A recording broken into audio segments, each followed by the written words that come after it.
My presentation is in French, so I'm more fluent in French than in English. So I'm sorry for the language. Donc, ma communication aujourd'hui, c'est autour de la diplomatie économique au Maroc. C'est quelle contribution des entreprises publiques. Et cette communication est axée sur un essai sur l'image de deux entreprises publiques qui sont présentes dans l'immédiat, bien sûr, des pays d'accueil en Afrique où ils sont présentes. En termes d'introduction, je dirais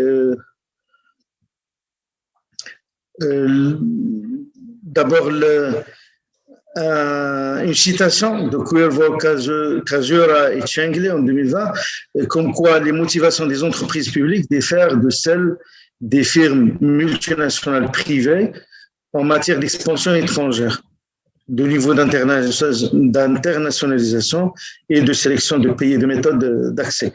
Et il a abouti dans ses travaux à ce que les entreprises multinationales publiques semblent viser des objectifs stratégiques nationaux, donc ils sont présents dans leur stratégie, et comme quoi ces entreprises sélectionnent des pays plus difficiles et recourent davantage aux acquisitions en dépit des réactions des marchés. Dans cette présentation, c'est autour de 6 axes, un aperçu rapide sur le contexte, le cadre théorique, la problématique, la méthodologie, les principaux résultats et quelques discussions en termes de conclusion. Alors, par rapport au contexte général, d'abord, la diplomatie économique est une composante clé du dispositif dit soft power. Et nous avons remarqué une dynamique assez importante dans les relations de notre pays avec d'autres puissances mondiales et également africaines, et donc à travers un certain nombre de partenariats. Et par rapport à l'Afrique spécialement, pardon, c'est bon. Par rapport à l'Afrique, donc il y a le fait que le Maroc est retourné dans l'enceinte de l'Union africaine à partir de janvier 2016, et ça impacte bien sûr sa présence en Afrique et la présence de ces entreprises. Et c'est un pays qui est candidat à la CEDEAO. Les entreprises marocaines connaissent d'abord c'est un phénomène dans les pays émergents et dans les pays développés, cette internationalisation croissante des entreprises publiques. Et pour le Maroc, donc, il y a une présence de plus en plus renforcée d'entreprises marocaines en Afrique. Et ça se confirme à travers ce slide. Donc, les entreprises publiques marocaines sont présentes partout dans le monde, mais avec une concentration en Afrique. Et surtout, nous avons l'un des opérateurs, par exemple, sur lesquels je travaille, le groupe OCP, des phosphates, et qui a créé dès 2016 14 filiales dédiées à l'Afrique. Bien sûr, d'autres entreprises comme celui de l'électricité et de l'eau potable, qui a 2 filiales au Sénégal. Avec plus que 1000 conventions signées par notre pays en Afrique dans différents domaines de coopération. En fait, en travaillant sur le thème de la diplomatie économique depuis le départ, nous avons fait face au fait que c'est une thématique qui est au carrefour de plusieurs disciplines, donc qui ont leur propre logique, leur propre méthode de recherche. Donc la diplomatie, le développement international, c'est un sujet à part, les relations économiques internationales également. Et donc nous avons essayé d'emprunter aussi bien les concepts que les approches à travers ces différentes disciplines. Ce que nous relevons au niveau de la revue de littérature, c'est que la diplomatie économique est marquée par de nouveaux paradigmes, ce qui est tout à fait normal avec la mouvance de la mondialisation et de la globalisation. Donc, d'abord, de nouveaux acteurs de la diplomatie. Donc, ce ne sont plus juste les États, mais également les entreprises, les ONG et d'autres organismes d'appui. Et le fait que l'internationalisation des entreprises, qu'ils soient privées ou publiques, ça impacte la position d'abord économique du pays concerné, du pays d'origine, mais elle contribue également à l'intégration régionale. Et avec l'évolution de la gouvernance des entreprises publiques, aussi bien au sein des pays de l'OCDE qu'au Maroc, qui a connu des avancées certaines en matière de gouvernance. Donc, il y a des sujets, surtout en termes de relations avec les parties prenantes. Donc, et bien sûr, c'est ce qui nous amène disons, à privilégier certains concepts comme celui de la business diplomatie, de la corporate diplomatie dans notre recherche. Alors, la problématique générale sur laquelle nous travaillons est comment se concrétise la contribution des entreprises marocaines, des entreprises publiques marocaines à la diplomatie économique de notre pays et comment pouvons-nous accélérer le développement international de ces entreprises. Et bien sûr, cette communication est axée sur un aspect, celui de l'image de certaines entreprises dans les médias des pays d'accueil. Par rapport à cette question-là, bien sûr, notre méthodologie elle est donc qualitative, de type exploratoire. C'est un sujet qui n'est pas assez traité au Maroc. Nous avons utilisé des études de cas, l'étude documentaire et même la participation observante, parce que j'ai exercé quand même au sein du secteur public de manière générale pendant une vingtaine d'années. Donc, ça m'a permis l'accès à certaines données, à certaines expériences particulières. Et bien sûr, il y a tout le travail d'analyse de contenu et de vérification. Les deux cas choisis, c'est sur des critères, donc l'importance économique de l'entreprise publique en termes de chiffre d'affaires, de valeur ajoutée, d'investissement, de capital, sa présence à l'international à travers des filiales et l'existence d'une logique entrepreneuriale. Pour exclure ceux qui n'ont pas l'activité marchande. Et par rapport à ça, nous avons sélectionné deux entreprises, l'OCP, l'opérateur des phosphates, et l'Office national de l'électricité et de l'eau potable, qui opère également en Afrique. Et la cible de cette communication, c'est les parties prenantes et l'opinion publique dans les pays d'accueil. Le corpus sur lequel nous avons travaillé pour cette communication, d'abord, nous avons choisi les pays par rapport à la présence de l'OCP des deux entreprises et l'importance de leurs investissements et de leurs échanges avec le Maroc. Donc, les 4 pays, c'est le Nigeria, l'Éthiopie et le Sénégal et le Cameroun. Les organes de presse nous sont basés sur une base de données d'une société spécialisée, en plus du web bien sûr, et comme ça nous avons pu retenir 38 organes de presse qui sont disponibles en ligne pour en dégager 613 articles sur la période 2015-2020. Et bien sûr, nous avons utilisé les moteurs de recherche des sites web de ces journaux-là avec un certain nombre de mots-clés qui nous permettent d'accéder aux différents articles. Les principaux résultats, c'est que donc nous avons comparé bien sûr, nous avons eu des résultats par rapport à chaque entreprise et nous les avons comparés. Au niveau stratégique, donc autant pour l'OCP qui est une multinationale marocaine, donc qui a une expérience de très longue date au niveau international, on retrouve une démarche de communication structurée. Autour qui met en avant le développement de l'Afrique. Donc, au-delà des raisonnements, des objectifs commerciaux, il arrive à communiquer, à présenter de manière concrète des projets en relation avec le développement agricole et de manière générale donc des entreprises en Afrique. Et une démarche qui est cohérente avec l'identité et la stratégie globale d'internationalisation du groupe OCP. Et il met en avant, bien sûr, le respect de l'environnement. D'ailleurs, la couleur de ces publications est une couleur verte. Sur le plan opérationnel, donc l'OCP, il a une filiale OCP Africa qui coordonne ses interventions en Afrique et c'est ce qui permet, disons, de développer cette action sur le terrain en impliquant les structures relevant de l'OCP, des structures chargées de la formation, de l'accompagnement des jeunes, des startups, des agriculteurs également, des pays d'accueil. Et l'OCP arrive à transposer dans les pays africains les bonnes pratiques, le savoir-faire qu'elle a développé sur le marché national avec les agriculteurs marocains.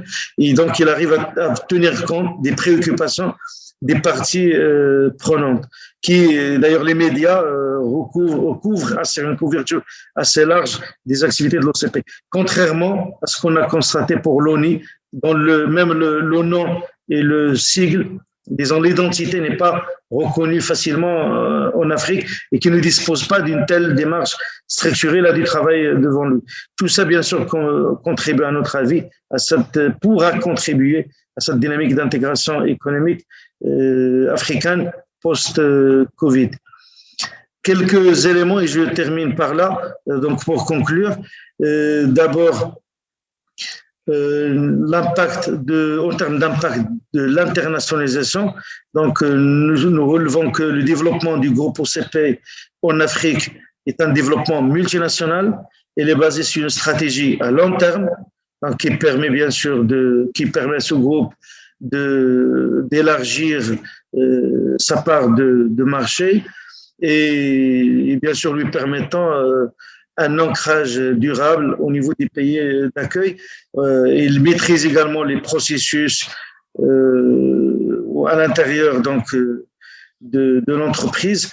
Donc, nous pensons que ça doit être un exemple pour d'autres entreprises publiques marocaines qui doivent justement renforcer leur contribution à la diplomatie économique du pays.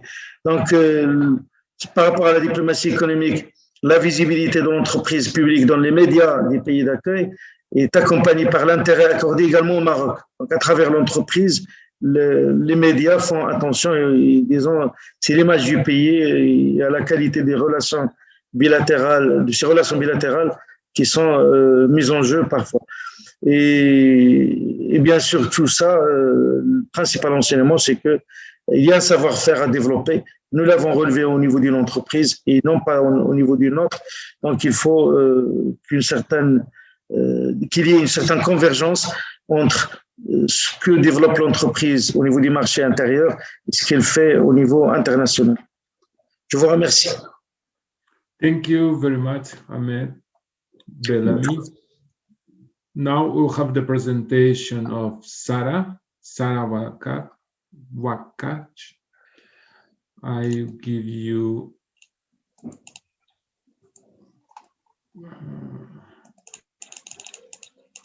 now, Sarah, you can share your presentation. Yeah, okay. Okay, and questions and answer to the end of our presentation, okay? All right.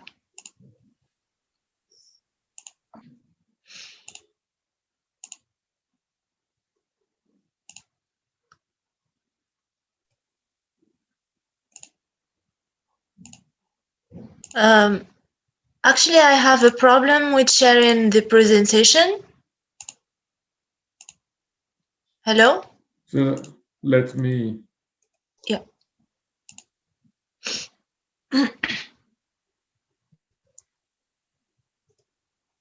Sarah.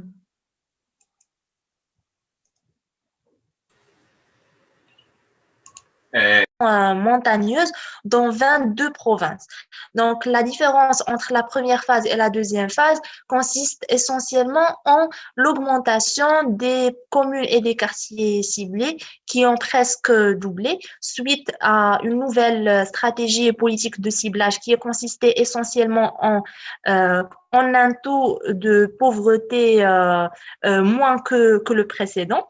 Et aussi l'ajout de 2 catégories prioritaires en ce qui concerne le programme de lutte contre la précarité. Pour la troisième phase, et qui est la phase actuelle, tous les programmes de l'INDH ont changé et il existe maintenant 4 programmes essentiels, notamment le rattrapage des déficits en infrastructures et services sociaux de base, l'accompagnement des personnes en situation de précarité, l'amélioration du revenu et inclusion économique des jeunes, qui comporte 3 axes principaux, notamment l'appui à l'entrepreneuriat, l'aide à l'employabilité des jeunes et aussi l'économie sociale et solidaire. Et en ce qui concerne le 4e programme, il consiste en l'impulsion du capital humain des générations montantes et qui contient 2 axes principaux, notamment celui de l'enseignement préscolaire au profit des enfants de moins de 5 ans et également l'appui scolaire, et aussi l'autre axe qui s'intéresse essentiellement à la santé de la mère et de l'enfant dans le but de réduire le taux de mortalité infantile. En ce qui concerne la coopération internationale, donc pour pouvoir mettre en œuvre ces projets, l'INDH elle a collaboré avec plusieurs institutions et qui ont également financé ces projets, notamment l'Union européenne, l'Arabie saoudite à travers le Fonds saoudien, la Banque mondiale, et aussi plusieurs conventions de partenariat ont été signées avec notamment la République gabonaise en matière de développement et d'investissement humain, et il y a eu également un partage de l'expérience INDH avec les pays frères, notamment le Mali, le Sénégal et d'autres pays. En ce qui concerne le financement, donc, comme on peut le constater, les enveloppes budgétaires consacrées à l'exécution des projets INDH ont augmenté d'une phase à une autre pour atteindre 18 milliards de dirhams en troisième phase. L'INDH elle a pu réaliser plusieurs projets qui ont touché à presque tous les secteurs, notamment l'accès aux services de base à travers la construction des pistes et de routes et l'adduction en eau potable, et aussi le soutien des personnes en situation précaire en établissant des centres pour les femmes en situation difficile et d'autres pour les personnes à besoins spécifiques, et aussi les personnes âgées, l'accès aux soins de santé à travers la construction et l'équipement des centres de santé, les maisons d'accouchement, les ambulances et les caravanes médicales, l'inclusion économique en faisant bénéficier les jeunes et aussi les personnes de toute tranches d'âge confondues des activités génératrices de revenus, l'appui à la scolarisation, notamment à travers la construction des maisons qui peuvent accueillir les étudiants qui habitent loin de l'école, et aussi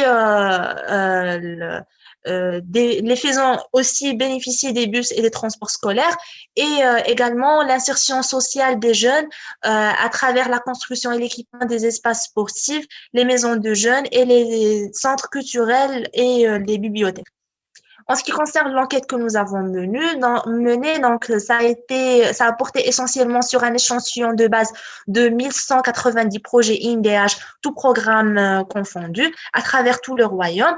Et nous avons employé plusieurs outils, notamment la visite des projets pour pouvoir s'enquérir de la matérialité des projets en ce qui concerne les équipements qui ont été acquis pour la mise en œuvre, et aussi l'évaluation de la construction de ces projets-là. Et nous avons également effectué des guides d'entretien et des questionnaires avec les bénéficiaires pour pouvoir évaluer l'impact de ces projets-là. Suite à cette étude, donc nous avons détecté plusieurs faiblesses. Nous citons quelques-uns, notamment le manque de compétences techniques managérielles chez les porteurs de projets qui doivent être accompagnés en phase de pré- et de post-création, la présence des problèmes fonciers qui bloquent la réalisation des projets.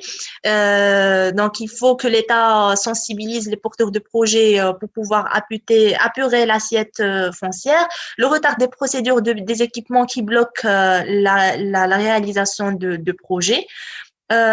Aussi l'absence des projets qui sont liés aux produits terroirs de chaque région. Donc, toute région, elle est appelée à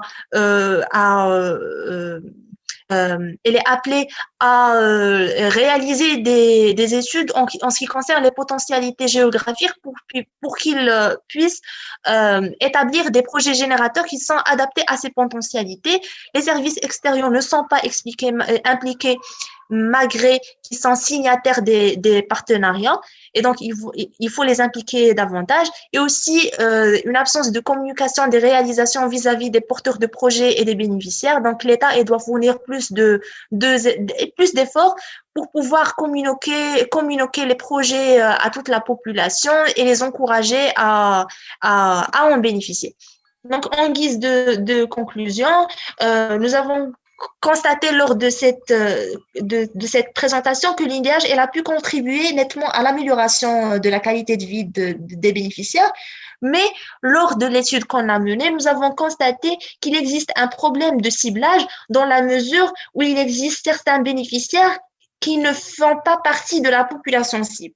Donc, nous nous demandons bien si l'État a prévu dans son plan d'action une amélioration de sa politique de ciblage pour faire bénéficier de ces projets les personnes qui en ont vraiment besoin. Donc, voilà, merci de votre attention et si vous avez des questions, n'hésitez pas. Thank you very much, Sarah. Thank you very much for your 10 minutes. You're welcome. Now we have a new presentation by Laurent Mumbere Munsai. I think Laurent Mumbere Munsai is not here.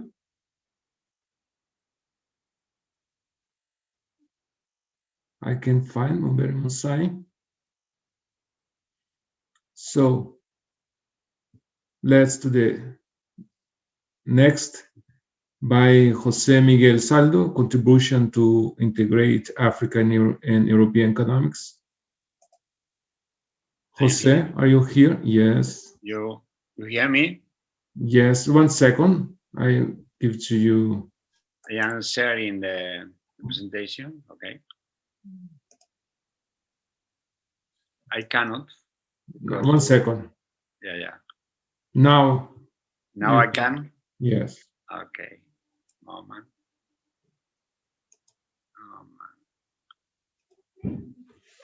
Yes. You can see properly? No. Can you see my presentation? No. No? It's there. It's in the window. You don't see? No. I see. What is the I problem? think to share your.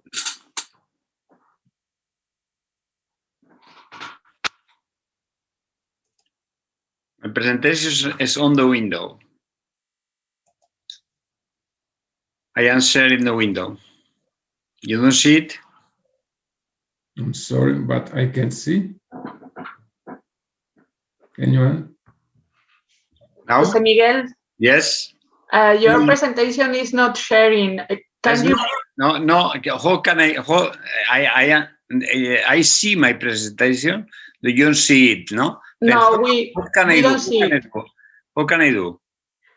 At the bottom, en la parte de abajo de tu pantalla, Sí, hay un botón verde que pone compartir pantalla. ya lo he usado, ahora no lo veo porque ya está la pantalla usada por la presentación. Espera, voy a ver si la quito. I am taking it off. Deja de compartir y vuelve a empezar. Es que lo mejor Sí, bueno, lo que pasa es que ¿dónde se quita el compartir pantalla? Arriba pone dejar de. Dejar de. Vamos a ver si. Pantalla negro. Fin de la presentación, vale. Voy a dar fin de la presentación. ¿Ahora la veis? No, No. ¿verdad? No, bueno, vale. Voy a quitarla. Vale. Lo que pasa es que ahora solamente veo. I only see my photo, my vision, but not the rest of the. ¿Y el botón verde, compartir pantalla? No lo veo ahora. Creo que voy a tener que volver a entrar. Link. Pero te quito y te vuelvo a poner. Eso es. Voy a tener que volver a entrar. Vale. Ahora ya estarás normal. Estoy entrando otra vez. No, espérate. Vale, estoy entrando otra vez. Ahora se supone que vas a compartir pantalla. Espera, estoy iniciando la reunión. Perdona, que he salido del todo. Igual estoy volviendo a entrar. Ya lo siento, ¿eh? Fíjate que lo he probado antes y funcionaba perfectamente. Pero siempre Bueno, pasa. hemos ganado 10 minutos por el otro presentador. Bueno, vale. Y No además pasa nada, José Miguel. Bueno, pero sí me preocupa porque yo estoy muy acostumbrado a hacer esto, o sea que no es habitual que pase. No puedo entrar, no sé qué pasa, no sé qué pasa. Estoy intentando volver a entrar. Es que estás dentro. Estoy dentro. Sí. Entonces, pero solo veo, sí, estoy dentro, pero solo veo mi pantalla, me veo a mí mismo. ¿Quieres que Vale. comparta yo tu presentación? Sí, por favor. Vale, Entonces, ¿me vas pasando tú? sí, Vale, ok. un segundo. Sí, pues no le ha cambiado nada, desde que... ¿Todos ven la presentación de José Miguel? Sí. ¿Estás viendo la presentación? Yo no estoy viendo la presentación, no. Estoy viendo una pantalla. Espera, está detrás, sí, perdona. Sí. Aquí compartir. Está oculta, sí. Cancelar. Ahí, es que ahí se ha puesto delante otra pantalla. Ahora sí la veo, ¿eh? Vale, pues Me dice, hoy preferencia del sistema, mejor no hago nada, ¿no? Nada, ¿no? Nada. Solo habla y yo voy pasando. Tienes 10 minutos. Negar. Únicamente que la gente no me ve a mí. Sí, te vemos. ¿Me ves? Perfecto. Vale, yo no me veo, pero me da igual. Si me veis vosotros, me da igual. Sí. Bueno, pon en presentación. En modo presentación. Ahí. Ok, I can start. Yes, please. I am putting the chronometer to be sure I don't pass the 10 minutes. 10 minutes, no? 10 minutes, please. 10 and a half. Okay. Before a little, because this presentation initially was prepared as academic presentation. It's a lot of papers, more than 100 papers supporting everything I say, what I write in this presentation. But I decided finally to emphasize, to highlight what the message, more than wasting time with the papers, with what say others, because I have very less experience in management, very less experience in Africa, because I was a pioneer in the investment in Morocco. I am investing in Morocco since 1989. In 1989, I invested in a very big textile factory, and I brought to Morocco all the current producers of textile in Morocco. And then I was, for more than 20 years, I was the president of the Spain-Morocco Committee. Afterwards, I invested also in Tunisia, in Algeria, and I tried also in Ghana, but finally, no, I didn't succeed. But anyway, I will try to pass the message. Okay. The title of my presentation is Contribution to Integrate African and European Economies Through Private Sustainable Business Using latest technologies around artificial intelligence. Why artificial intelligence? Because I am doctor in artificial intelligence, and I also master in new technologies. Right. Everything I say is supported also by the new technologies, because the new technologies make easier to do things sustainable. Sustainable means can be supported by itself without subsidies, right? And then it's very important to not make any cost to the state, to the society. But okay, then it is more than 30 years that I discovered that Africa is the most important responsibility and opportunity for Europe. The responsibility in many countries is historical, because historically it's very easy to prove. I have a lot of papers that many European countries are responsible of the actual negative situation in Africa, others for humanitarian responsibility, and others for defensive responsibility to avoid the problems. No? And the opportunity is very clear for me because Europe clearly is losing strength in the world. Now it's not the center of the world. Instead, in Europe, we try to put Europe in the center of the map, but this is not truth. Besides, Africa is clear that needs economical, social, and political advances. For me, it's clear that all the weakness in Europe are strength in Africa, and all the strength in Europe are weakness in Africa. This complementarity brings many synergy that makes much easier to do things together. Next one, please. Besides, at this very moment, COVID is reducing the strengths and increasing the weakness in both continents. Europe still has the money, still has the knowledge, and still have many means.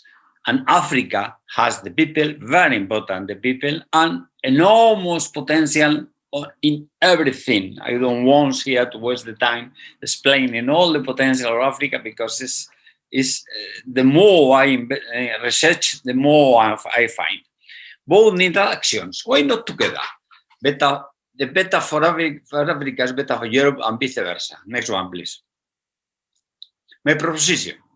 My proposition is African and European making private sustainable business. Sustainable means competitive business. I propose a great Europe-Africa project to accelerate the private business in Africa through partnership between European and African companies to have excellent success story very soon, as soon as possible, and using this success story together with artificial intelligence and new technology to attract much more business. Next one, please. Why? Because private business are more sustainable, solid and credible. For compensating the weakness of Europe and reinforcing the strengths.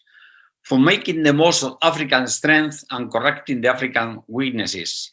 For reducing the uncontrolled immigration and increasing the positive ones. And because the new technologies, especially artificial intelligence, my specialty, will accelerate the process of fast, competitive economic integration. Next one, please. How to do it? We only need very clear and transparent rules. I have written the rules, but it's too long to repeat here. After in the question you ask, I can give some of the rules. We don't ask for advantages. We ask for clear rules. Clear rules. This is very important for doing business. We need a powerful system for the promotion, control, correction of the tools and assurance facilitated by European and African institutions, always with the management of private institutions. We should start reinforcing the current economic relation between Morocco and Spain, a very solid economic relation between Morocco and Spain, and immediately joining the European and African countries which accept the rules. We must start having rapid win-win operation among champion companies in the countries accepting the rules. We must use the last artificial intelligence system to get fast operation with long-term sustainable competitiveness, not only based in African low cost. Next one, please.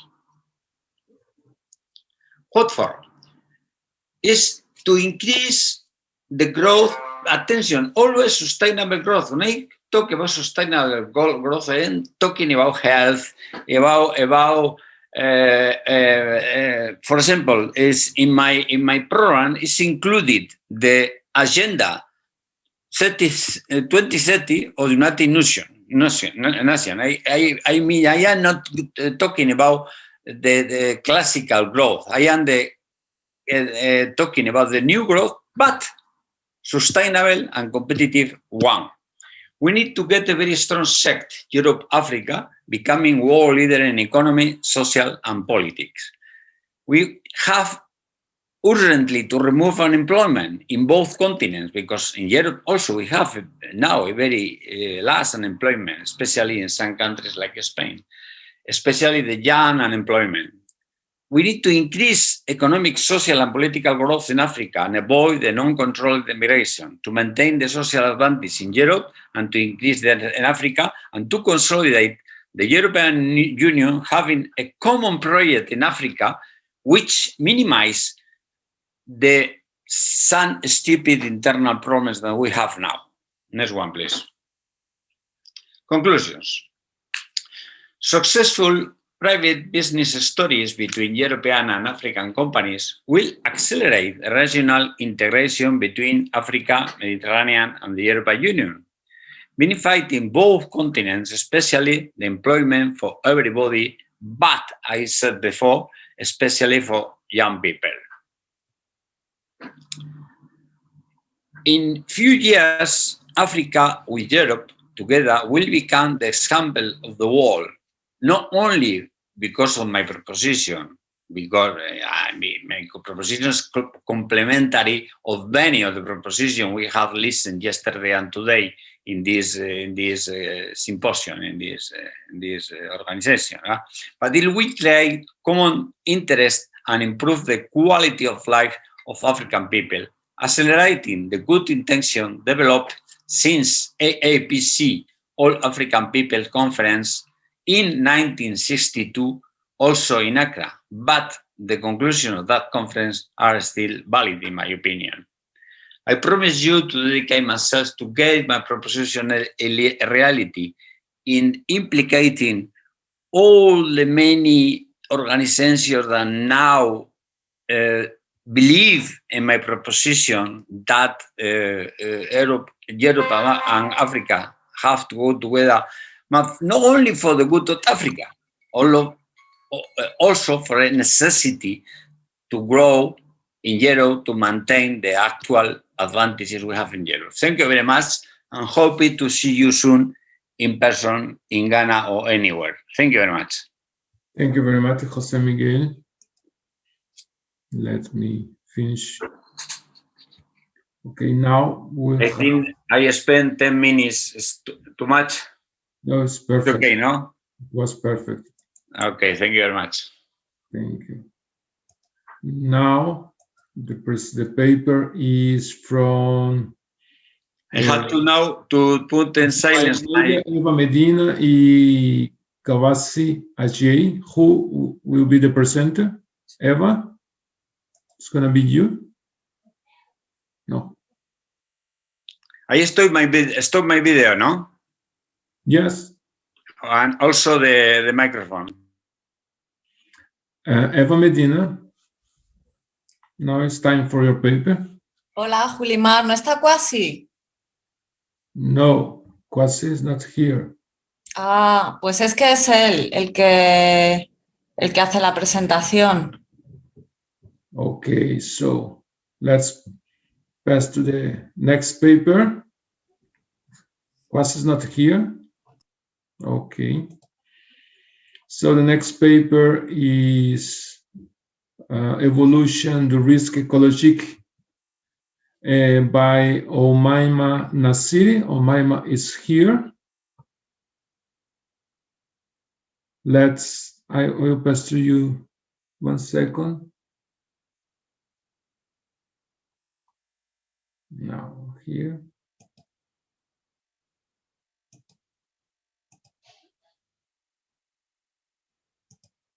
Now you can share your presentation, Omaima Nasiri.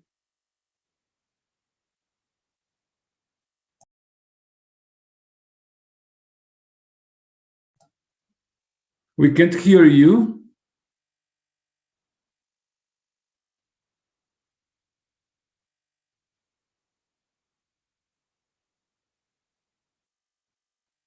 I can't hear you, Omaima Nasiri.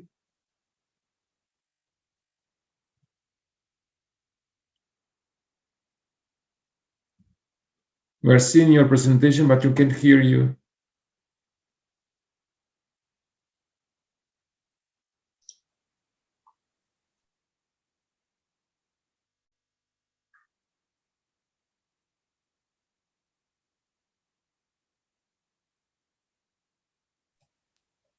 Esther, ¿le estás escuchando o no? No, yo tampoco la oigo.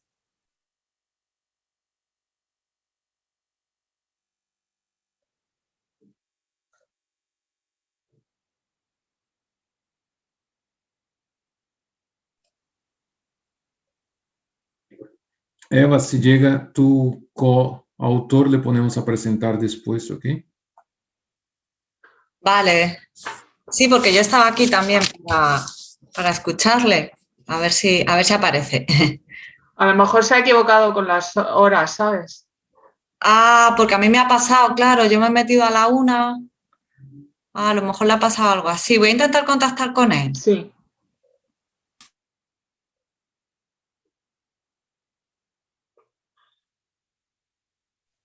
Seguimos sin escuchar a esta chica. No.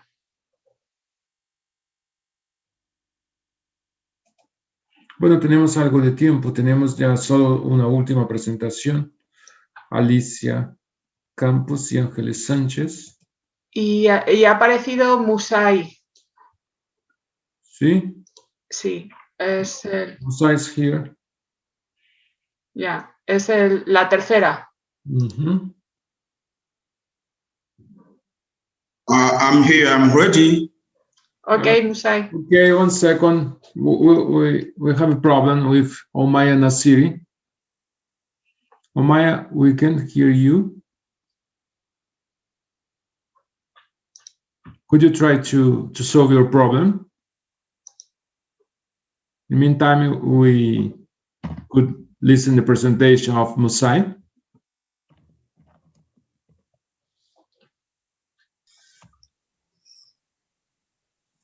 Okay, so let me change. Musai, are you ready?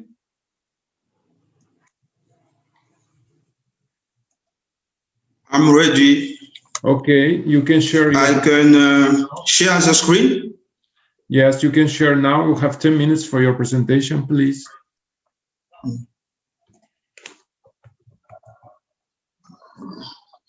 Wait for a moment, please.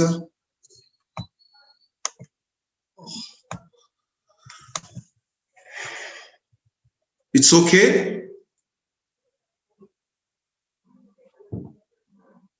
No, Hello, it's okay? no, we can't see your presentation.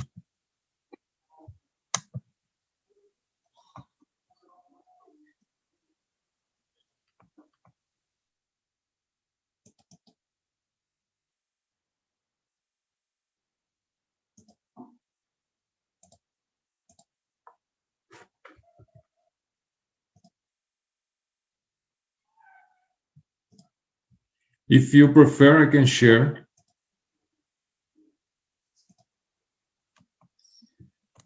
Wait for a moment, please. I have your presentation. If you prefer, I can share my screen with the presentation. No. I'm trying.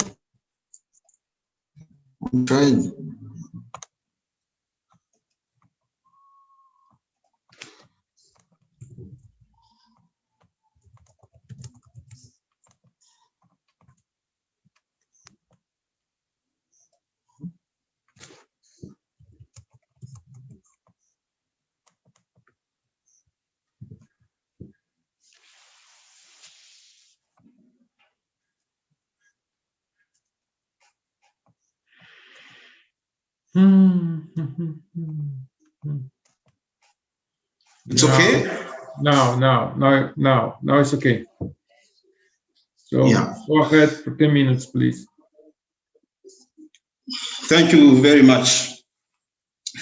I thank the committee of organization of this third Accra Congress and I'm a network responsible to this opportunity given to present our research results.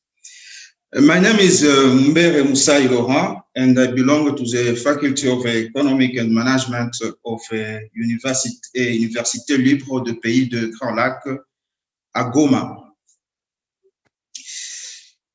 And my address is titled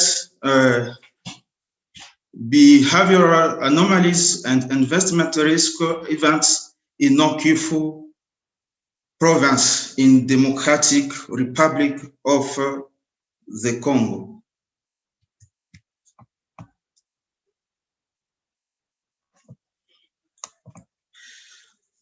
The Republic Democratic of the Congo, let's see on the map, the location of Nord Kivu province. Nord Kivu province is one of the richest provinces of DRC.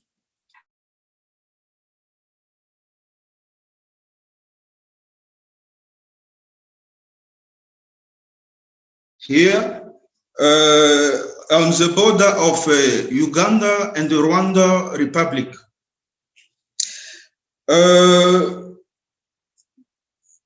The paradox is this province is dominated by poverty linked to instability situation. This province has a high level of risk due to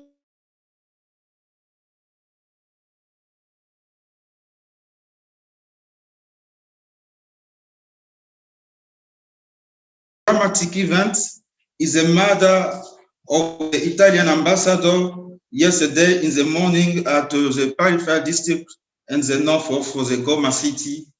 We sympathize with his family. Here is the map of the province of Nord Kivu.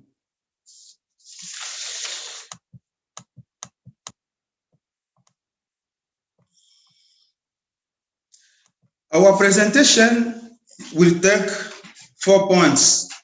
The first one is about context and the problem. The second one, it's about methodology.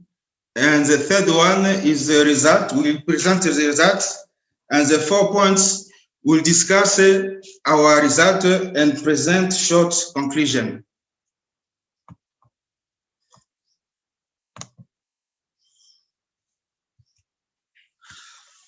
About the context and problem, as anomalies, the uncertain economic environment in DRC holds two realities.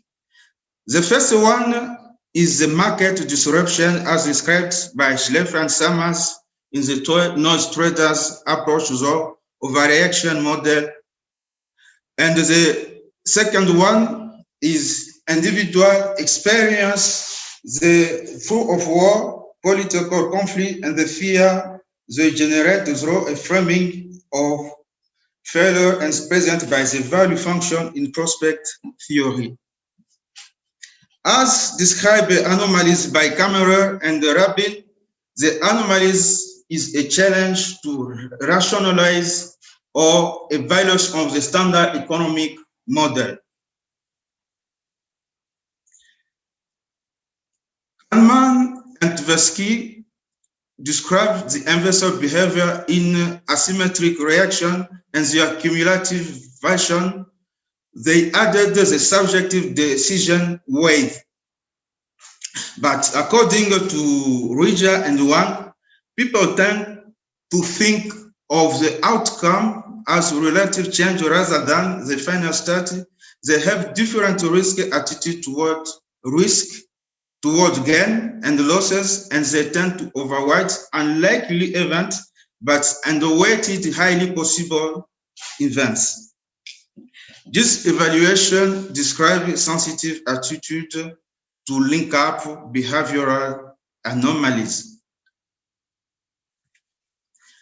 Chan and Laville show that investors will react to this environment by causing and supporting more risk in their decision.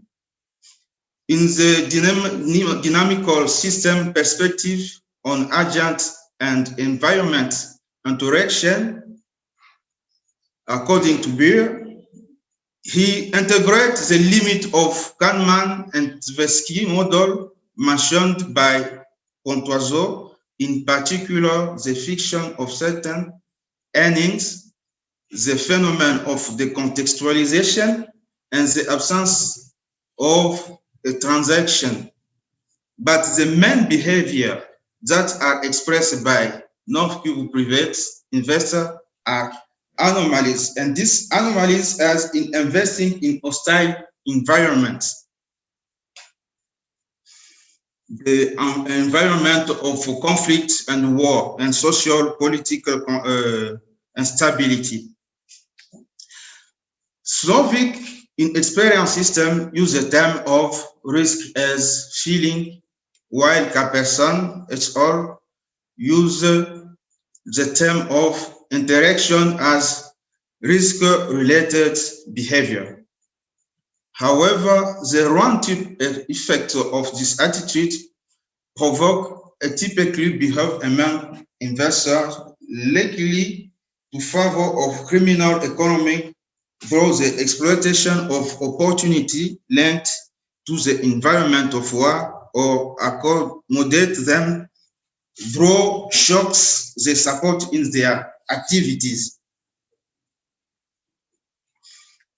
As supported by Collier and Offler, conversely to Valentin et al., they can exploit grievance related to the war environment through the opportunity structure.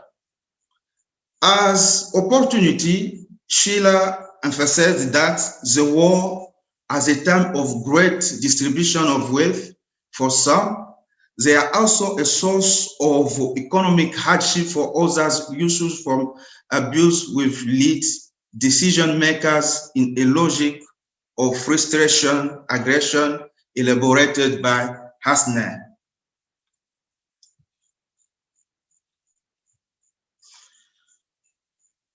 From the perspective of conflict management, Hassner presents as a bottom line of irrationality, a new rationality appearing in the form of resilience to conflict and insecurity.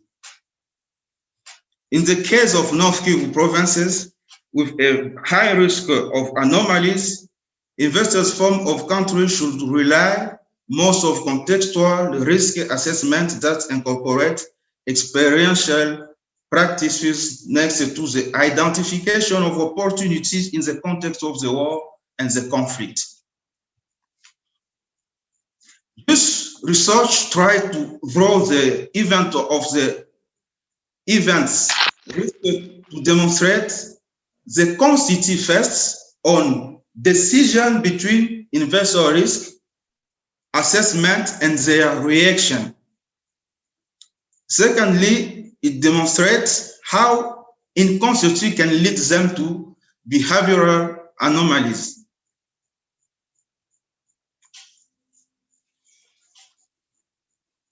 Method. We have 2 stages, but we have 4 steps to do this research.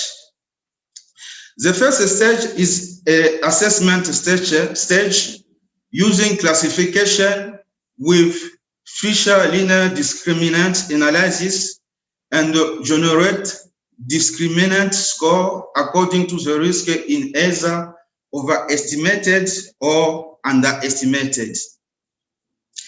The second stage is the decision stage using logistic regression from relative risk premium and determinant risk attitude for their environment or overreaction or underreaction. The third step is anomalies detection by comparing the stage 1 to stage 2 and check the consistency. And the fourth step is to demonstrate the effects or the amplification of behavioral anomalies lead investor to be resilient to the risk invest. It can be also to take a risk or to lose or to take an opportunity or to rationalize in their behavior. The interpretation of expected same as demonstrated in the table in front of us, we have on the line, the discrimination function, and on the column, the risk attitude. And the investors can be riskophobes, can be riskophile, and can be also neutral. But the neutral behavior is verified by the function of reference. And we can see that investor can be irrational if they overestimate risk and overreact in their attitude or in their behavior. And he can be irrational if they overestimate a risk and overreact in their decision. The risks were present in four categories. The economic risk, as qualified in French, le risque conjoncturel. The operating risk, according to the expression of the investors.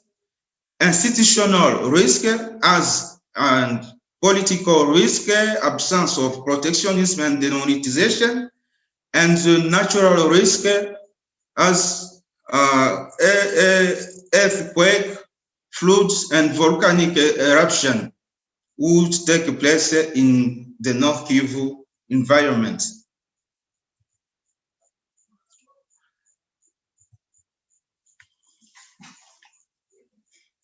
Here in the table in front, we identify the main results. Please go to the conclusion, please. To the conclusion. Because the time is over. Yeah, to the conclusion.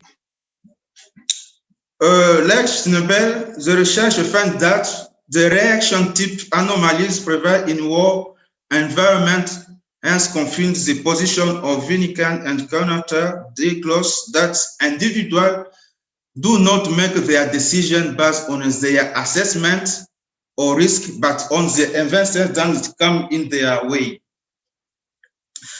The farmers express themselves significantly on the event of insecurity while remaining attentive to the context of the war and the violence. And they are trapped in dilemma of security, economic, incentive, and opportunities. I thank you for your attention. Thank you very much, Mosai, for this interesting paper. I'm sorry, but you have we have two more presentations, and you don't have enough time. I hope you hear me now. Yes, we are. Unfortunately. So let me. So I can start my presentation? Yes, let me. Thank you. Let me give you. Yeah, sure. Where are you? Oh, here. Yes, now you can share. Okay.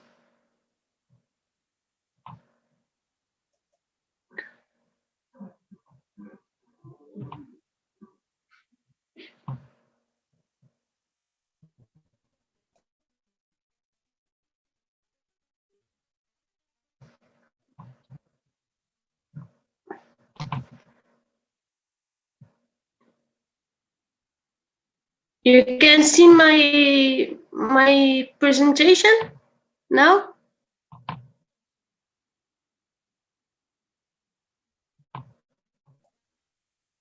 Sir? Yes, yes. Yes. So 10 minutes. So yeah, I begin? Yes, 10 minutes, please. Yeah. Bonjour à toutes et à tous et merci pour l'ensemble des organisateurs et organisatrices d'avoir mis en place cette troisième version de la conférence internationale sur l'intégration régionale. Aujourd'hui, d'abord, je suis Oumaima Nasseri, étudiante en thèse. J'ai l'honneur et le plaisir de présenter aujourd'hui devant vous une partie de ma thèse intitulée « L'évaluation du risque écologique potentiel de la contamination des sols par les métaux lourds autour d'un site minier abandonné au nord-est du Maroc ». Le plan sera comme suivant. Premièrement, une introduction, puis problématique et contexte de l'étude, présentation du site d'étude, quelques exemples de résultats obtenus et vers la fin, une conclusion et des perspectives.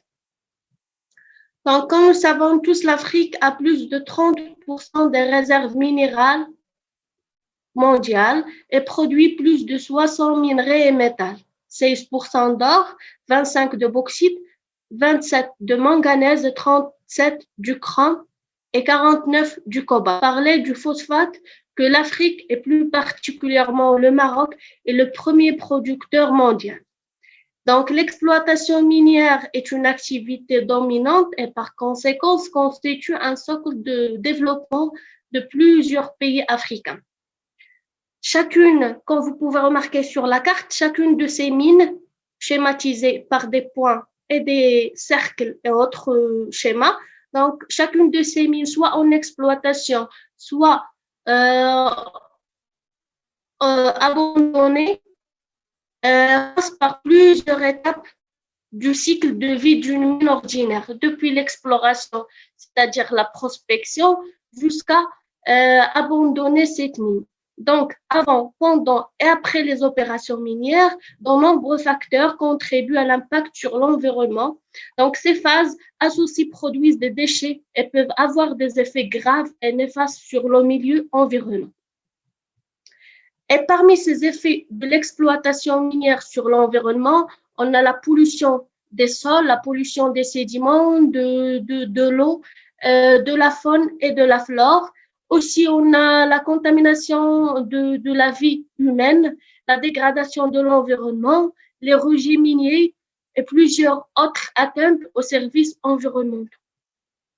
Donc, en prenant le cas au Maroc, donc, comme vous savez tous, comme tous les pays du monde, le Maroc souffre aujourd'hui des séquelles d'activités minières considérées comme un héritage empoisonné, remontant parfois à l'Antiquité, qui est vivant et dynamique et qui, comme toutes les activités humaines, présente un côté sombre depuis une exploitation impitoyable et non maîtrisée. Sur le cercle, c'est la zone étudiée dans cette présentation, qui est la mine abandonnée de Zeida. Comme vous pouvez remarquer, la mine de Zeida est caractérisée. Elle est aujourd'hui abandonnée, elle est caractérisée par trois résidus dispatchés. On a Oued Melouia qui passe et qui alimente le grand barrage de Hassan II. Oued Melouia, d'ailleurs, c'est le plus grand fleuve marocain et le deuxième à l'échelle africaine, après le Nil. Et comme vous pouvez remarquer à gauche, c'est l'ensemble des matrices environnementales qui peuvent être contaminées par ces rejets miniers qui sont aujourd'hui des sources de pollution secondaire. On a l'eau, les sédiments, le sol, la végétation. Il y a aussi eu laverie qui est laissée in situ, sans réhabilitation et sans management jusqu'aujourd'hui. Et en amont de cette mine, on a un village, d'où le nom de la mine qui est Zeida, un village de centaines d'habitants qui souffrent jusqu'aujourd'hui des résidus et des séquelles de cette mine abandonnée. Donc, voici quelques informations sur la mine de Zeida. C'est une mine qui a été exploitée depuis 1972 à 1985. C'est une mine à ciel ouvert qui a produit plus de 16 millions de tonnes à une teneur moyenne de 3% en plomb sous forme de cérusite. Il y a aussi réserve de 1 million de tonnes avec une teneur de 9%, 12 millions de tonnes de rejets miniers qui sont aujourd'hui restés in situ sans réhabilitation et sans management. Et le problème qui réside sur le fait que ces rejets miniers produisent des éléments qui peuvent contaminer les différentes matrices environnementales telles que le sol, les eaux, les sédiments et les plantes. Sans oublier de vous dire que les habitants du village de Zeida utilisent ces rejets miniers pour surfaçage des murs d'habitation. Donc, voici une vue aérienne La mine de Zeida, comme vous pouvez remarquer, se situe à gauche avec ces 3 fameux résidus dispatchés le long des rives du Oued Melouia, et en aval, on a le barrage Hassan II. Cette mine se trouve dans la région de Dal'ata Filet, au niveau de la province de Midelt. Donc, de point de vue climatique, les hivers toujours dans la zone rigoureux, froid et lent, avec une température moyenne enregistrée de 6 degrés Celsius en janvier et 24 en juillet, avec une moyenne interannuelle de 14 degrés Celsius. Pour les précipitations, une moyenne interannuelle de 191 mm par an. Donc, au niveau du vent, la zone est caractérisée par un vent moyen qui est de 6 à 8 mètres par seconde, mais parfois dans l'année, il peut atteindre à 50 mètres par seconde.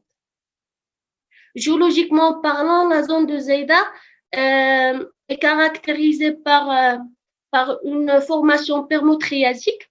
La minéralisation est sous forme de carbonate de plomb, sous forme de cérusite, et la minéralisation est stratiforme à base de transgression. Ici, les principaux minéralisations sont celles de type red bed plombifère de Zeida. Donc, voici quelques exemples retenus. Donc, on a fait les analyses par granulométrie et les analyses physico-chimiques pour tous les sols de la mine. Les sols environnants de la mine, on a trouvé qu'ils ont une tendance à la neutralité. On a aussi fait la concentration totale des différents éléments traces métalliques de ces échantillons pour évaluer l'intensité de contamination de la zone. On a trouvé, comme vous pouvez remarquer sur la carte, que les zones proches des résidus présentent des concentrations en plomb importantes. Et en allant vers l'aval, vers le barrage Hassan II, la concentration commence à rejoindre leur équivalent dans l'échelle régionale, ça veut dire le fond géochimique du métal. Et si on a aussi faire des calculs des indices de géoaccumulation et des indices de risque écologique potentiel, et on a trouvé que le métal le plus dangereux dans la zone de Zeida, c'est le plomb, suivi par le cobalt, chrome et zinc, et que les zones proches des résidus présentent un risque écologique extrêmement important, et en allant vers le barrage, ce risque écologique commence à diminuer. Donc, comme conclusion, la distribution spatiale des concentrations totales des différents métaux étudiés et les nombreux indices de pollution révèlent que les valeurs plus élevées se trouvent au niveau et à proximité des résidus miniers. Et ces valeurs commencent à diminuer en allant vers barrage Hassan II qui est l'aval. Ces sites étaient classés comme très fortement pollués et gravement contaminés. La présente étude aussi a montré que les principaux métaux sont transportés depuis les hotspots, qui sont la source de pollution, qui sont les résidus miniers, vers les différentes matrices environnementales qui est le sol, les sédiments et les eaux. Les particules se sont donc transportées par soit voie éolienne, soit voie fluviale, par eau ou par le vent. Et ces résultats constituent une base de données utile et importante pour l'élaboration des stratégies de surveillance et de réhabilitation dans ce domaine. En réalité, la nécessité de gérer l'érosion éolienne des particules est devenue d'une priorité, tout comme la nécessité de mieux comprendre et de minimiser, voire de limiter la propagation de ces métaux. Et merci pour votre attention depuis ma zone. Thank you very much, Omaina Nassiri, for your presentation. Now we have one more presentation by Alicia Campos. Alicia, are you ready? I'm not sure. I would like to use the camera. Now you can share your presentation. Now, okay. Okay, can you see me? Yeah, okay. Yes. And well, I don't have a proper presentation but I'm going to try something. Can you see this? No. No? If you prefer, I can share. I don't know if I No, can. because, well, let's see. No, I don't have your presentation. No. Let's see now. Now? Yes. Yeah, okay. Now, as I say, I don't have a proper presentation, but I will use a couple of shots at some point. So I just wanted to test it. Okay, I come back. I come back. Now you can see me. Okay? Yes. Yeah? Okay. So, well, thank you very much. I'm afraid our presentation is not going exactly related to others, but well, I hope we can have a good debate afterwards. The work Ángeles Sánchez and myself have been doing during the 2 last years is about Ghana and oil extraction in Ghana. Thanks to an eminent support to visit the country for a short period of time. And I have to concede that I consider it very, very daring to present our work on Ghana in a conference organized from Accra. In fact, our main work has developed around other places. In my case, especially Equatorial Guinea. And one of the works, the one I'm not going to present here now, is precisely a comparison between both countries. So I will start talking about Equatorial Guinea. Equatorial Guinea is a small country in the Gulf of Guinea, almost 10 times smaller than Ghana, but with a big exclusive economic zone due to its partial islander character. There, oil transnational companies started to pump out oil from 1996, more than 10 years before the Jubilee field was discovered in Ghana. Since then, Equatorial Guinea has become the country with the highest difference between the gross national income per capita rank and the Human Development Index rank in the world, according to the UNDP. This means that the big growth, the gross national income growth generated by oil rents has not especially benefited the well-being of the population. Worst of it, oil rents paid by foreign companies has helped to empower the oldest dictatorship in Africa and has liberated the government from rebuilding a social contract with the population.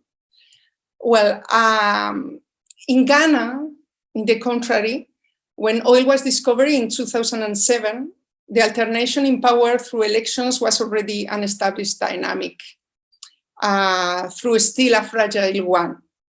In fact, the following year of the discovery, the NDP,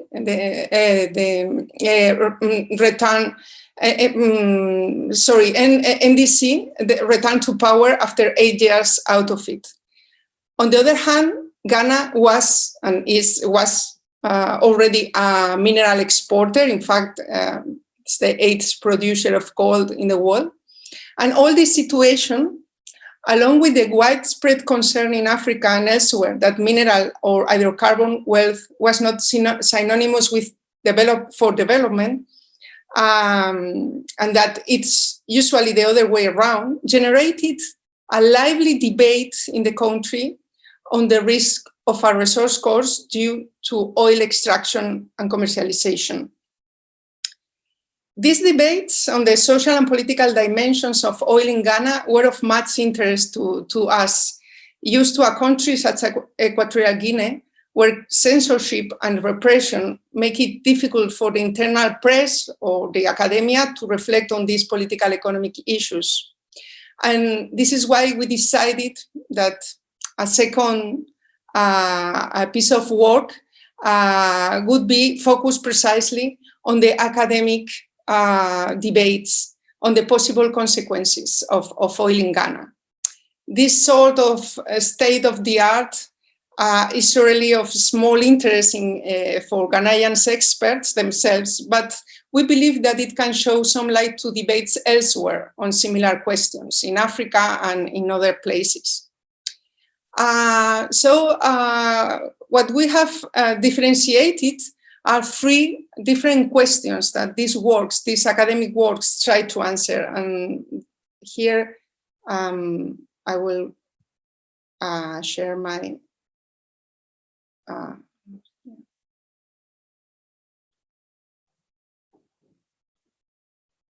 can you see it now?